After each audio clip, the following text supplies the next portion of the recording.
ఇప్పుడు మనం ఇక్కడ బతుకమ్మ ఆడుకుంటాం. మీరు అమెరికాలో బతుకమ్మ ఆడి ఆ పూలను తీసుకుపోయి నదులలో వేస్తారు మన వాళ్ళు. మరి అక్కడ వాటర్ పొల్యూషన్ చేస్తున్నారు కదా! మరి వాళ్ళు ఊరుకుంటారా చెప్పండి? ఇప్పుడు రెండోది, ఇక్కడ హోలీ ఆడతారు. అన్ని హోలీ రంగులు వేసుకుంటారు ఇక్కడ. ఇక్కడంటే మనకు హోలీ పండుగ. మరి అమెరికా కంట్రీ లాంటి దేశాలలో హోలీ ఉంటుందా? వీళ్ళందరూ హోలీ పండుగ ఆడుతున్నారు అక్కడ. వినాయక చవితి చేస్తున్నారు, పెద్ద పెద్ద సౌండ్లు పెడుతున్నారు. మరి సౌండ్ పొల్యూషన్ చేస్తున్నారు, మీరు ఎయిర్ పొల్యూషన్ చేస్తున్నారు, విమర్శన కూడా చేస్తున్నారా? ఇమర్షన్ కూడా చేస్తున్నారు, వాటర్ పొల్యూషన్ చేస్తున్నారు. మరి ఇవన్నీ ఫెలనీస్ కదా, ఇవన్నీ సీరియస్ అఫెన్సెస్ కదా. మీరు అక్కడ వచ్చి కాలుష్యం చేస్తున్నారు కదండి వాతావరణాన్ని.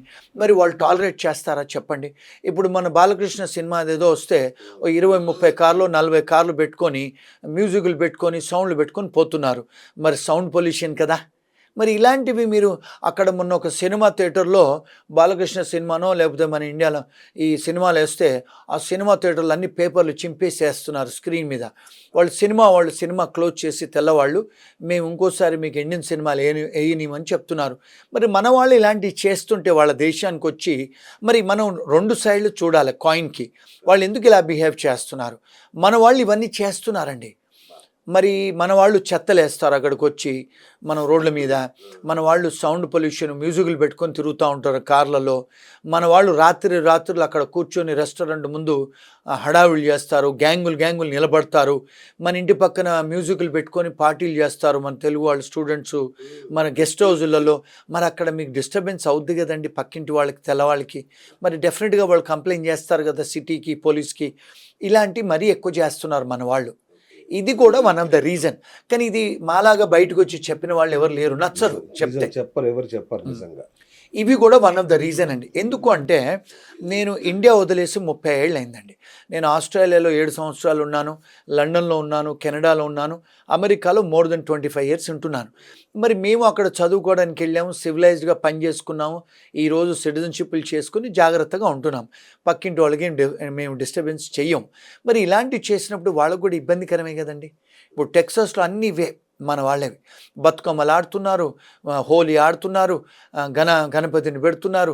మరి వాళ్ళు వాళ్ళు మీరు ప్రొఫెసింగ్ రిలీజియన్ చేసుకోవచ్చు అన్నారు, స్వేచ్ఛ ఉంది. లుంగీలు కూడా కట్టుకొని తిరుగుతున్నారు. అవునండి, లుంగీలు కూడా కట్టుకొని టెక్సస్లో తిరుగుతున్నారు. మరి అమెరికాలో ఒక లా ఉందండి, మీరు పైజామా మీద లుంగీ మీద బయటికి రాకూడదు మీరు. అది అఫెన్స్ యాక్చువల్గా. దాన్ని అబ్సీనిటీ అంటారు. ఎంతమంది తెలుసండి? పాన్ పరాగ్ తింటారు, ఉంచుతారు అక్కడ.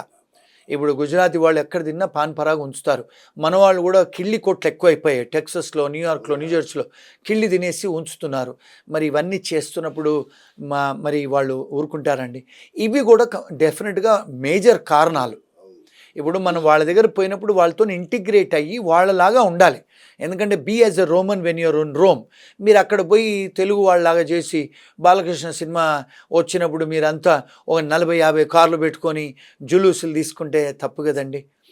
మరి ఈ మధ్య చేశారు. ఇప్పుడు ఈ మధ్యకాలంలో కేటీఆర్ గారు వస్తే ఆయన అక్కడ కేటీఆర్ గారు మన టీఆర్ఎస్ పార్టీది అక్కడ పెట్టారు. పెడితే 50-100 కార్లు జులూస్ తీశారు కేటీఆర్ వెనుక. Without police permission you cannot do it and you're doing it. చేస్తే మరి దాని తర్వాత వాళ్ళ మీద కంప్లైంట్స్ కూడా పోయాయి పోలీసు వాళ్లకు. మరి మీరు టీఆర్ఎస్ పార్టీ ఇక్కడ చేసినట్టు అక్కడ చేస్తే కుదరదు కదండి. పొలిటికల్ పార్టీస్ కదా, you cannot do political movements in America. It is a foreign party. ఇవన్నీ కూడా వాళ్ళు సలహాలు సూచనలు తీసుకోకుండా చేస్తూ ఉంటారు మన వాళ్ళు. ఇండియాలో చేసినట్టు అక్కడ చేస్తే మరి జరగదు కదా. సో ఇవన్నీ కూడా అంటే లీగల్ అనాలిసిస్ చేసి చెప్తున్నాను. నేను ఏ పొలిటికల్ పార్టీని ఉద్దేశించి కాదు, నేను అంటే I'm giving you legal analysis అండి. అందుకనే మనకు కూడా ఇబ్బందులు జరుగుతున్నాయి, మనం కూడా ఒక అందుకు కారణం. ఇదంతా ఓకే, బట్ ఇప్పుడు లక్షలు ఫీజులు కట్టుకొని స్టూడెంట్స్, మన ఇక్కడ నుంచి వెళ్ళే స్టూడెంట్స్ చాలామంది అప్పులు చేసే వెళ్తారు ఇక్కడ నుంచి. అలాంటి వాళ్ళని పార్ట్ టైం జాబులు కూడా చేసుకోనియకపోయేసరికి చాలా ఇబ్బంది పడుతున్నారు సార్. వీళ్ళకి మన కమ్యూనిటీ నుంచి ఏమైనా హెల్ప్ దొరుకుతుందా?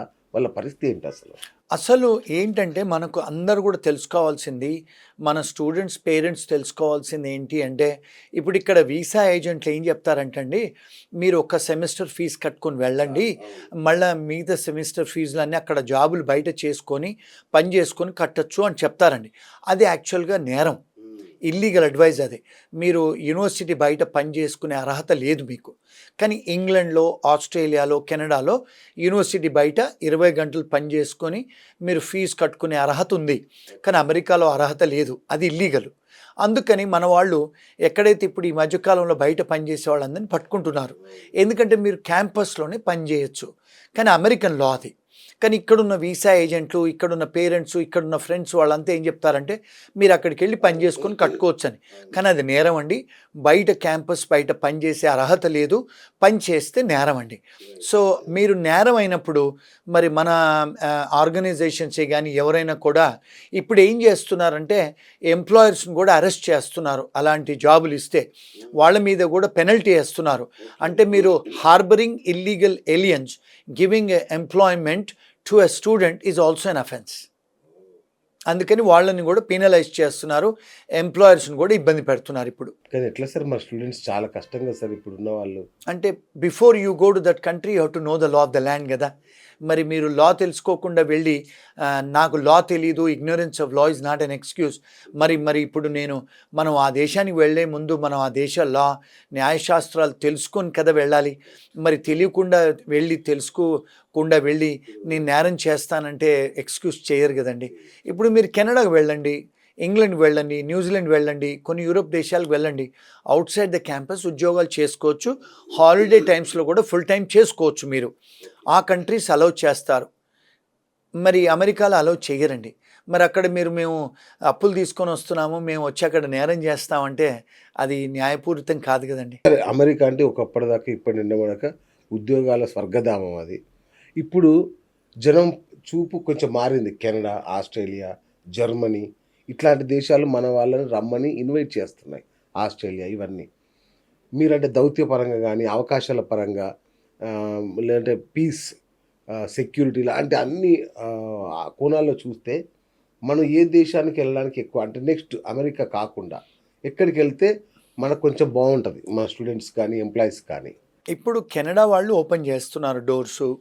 అండ్ వాళ్ళు కూడా కొన్ని రెస్ట్రిక్షన్స్ పెట్టారు స్టూడెంట్స్కి. వాళ్ళు కూడా ఇప్పుడు డినయల్స్ ఎక్కువైపోయినాయి. సెకండ్ కంట్రీ వచ్చి ఇంగ్లాండ్ అండి. థర్డ్ నేను చెప్పేది ఏంటంటే జర్మనీ లాంటి దేశాలు, జపాన్ లాంటి దేశాలు, యూరోప్లో చాలా దేశాలు మనకి ఇస్తున్నారు. ఇటలీలో ఇస్తున్నారు, అన్ని కంట్రీస్లో, లిథువేనియా, లాట్వియా, ఎరిట్రియా ఈ కంట్రీస్లో మన వాళ్ళకి అడ్మిషన్స్ ఇస్తున్నారు. ఆ కంట్రీస్కు చూడాలి. అక్కడ ఉద్యోగాలు కూడా ఉన్నాయి, మెరుగుగా ఉంది. ఇప్పుడు ఐర్లాండు, ఇజ్రాయెల్ ఆ కంట్రీస్ కూడా ఇస్తున్నారు. సో చైనా కూడా ఇస్తుంది. సో బయట కంట్రీస్ చూసింది బెటర్ ఈ టైంలో. Hi friends, thank you for watching this video. ఈ వీడియో కనుక మీకు నచ్చినట్లయితే దయచేసి లైక్ చేయండి, షేర్ చేయండి. ముఖ్యంగా మా ఛానల్ 24/7 న్యూస్ టీవీని సబ్స్క్రైబ్ చేసుకోండి. ఆ తర్వాత మీ విలువైన అభిప్రాయాల్ని, మార్పులు, చేర్పులు, కావాల్సిన వీడియో ఏమన్నా ఉంటే మన వీడియో కింద కామెంట్ సెక్షన్లో కామెంట్ రూపంలో తెలియజేయండి. నమస్కారం, సాయిదంచిక మాట్లాడుతున్నాను. ప్లీజ్ సబ్స్క్రైబ్, షేర్, లైక్ చేయండి 24/7 టీవీ ఛానల్. హాయ్ నమస్తే, నేను మీ Sonia Akula. Please subscribe to 24/7 news TV. Hi అండి, అందరికీ నమస్తే. నేను Mankota Prasad. Please do subscribe 24/7 news TV. Political, entertainment and infotainment updates కోసం like, share, subscribe 24/7 news TV.